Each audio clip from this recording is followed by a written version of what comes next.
you know, there's lots of jokes about Anchorage, one of which is you can get to the real Alaska from here.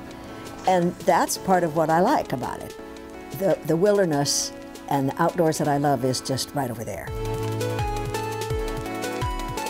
I've been fly fishing about 35 years. After my son learned to fly fish, and he would use his fly rod, and he always caught more fish. And that's what really started me. I gotta learn how to fly fish.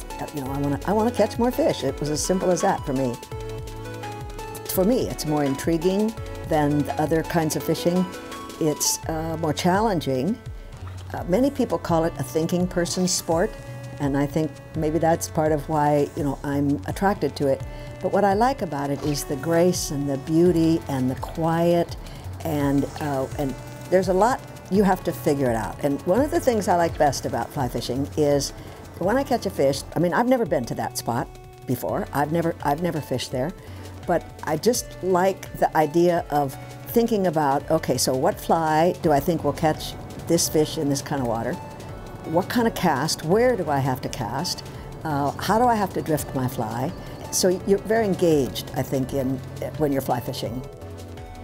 My ex-husband used to say, spin fishing should be called, you can just sling it out there and drink beer. And maybe I said that's kind of why I didn't like it particularly, is because I don't drink beer. Well, I've always been a worrier, always. And I'm one of those people that is looking 20 miles down the road, like, you know, what's going to happen here and what should I do about this? And I always say part of what I got out of all of that was cancer.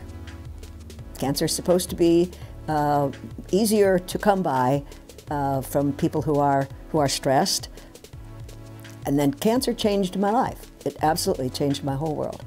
And then after that, I began to think more in terms of what is it I love that I want to do, since I don't know how much longer I have to live. And every single time I asked myself that question, the answer came up, fly fishing, go fish, just go fish.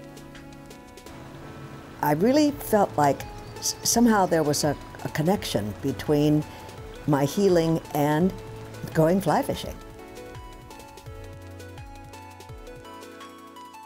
There's a saying in fly fishing that the first big thrill is the first fish you catch on a fly rod. Second big thrill is the thrill you get the first time you catch a fly on a fly that you tied. And then the third big thrill is supposed to be when you build your own fly rod. So that is sort of a progression of, you know, more and more complexity and you know, all of that. But it's very, very fun. People do get a real thrill out of catching a fish on a fly that they tied. I'm a lawyer in another life. I taught at the university for 14 years. I've been a teacher, I've been a legislative lobbyist, I'm an author. I do lots of stuff. But I didn't really envision it to turn out quite like this. What happened is, after I started fly fishing, I would go often to practice by myself. You know, sometimes I'd run down to the Russian River just for the day, you know, for myself, and be home in time for dinner.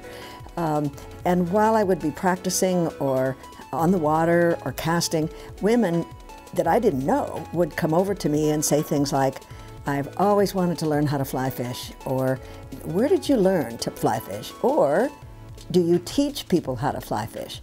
So it wasn't long before I kind of got the idea of, you know, there's women out there that were like me that want to start fly fishing, and they're looking for a woman to teach them, but there isn't such a thing. You didn't see any woman guides, you never saw an article in a magazine by a woman, you never saw pictures in the magazine of a woman holding a fish. It was just as though, as far as fly fishing was concerned, women didn't really exist. So over time, now there are other women guides. There are, you know, there are women who have their own businesses. I know a woman who owns her own fly shop.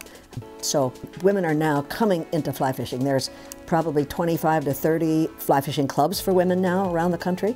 So it's finally happening. I'm thrilled to see it in my lifetime.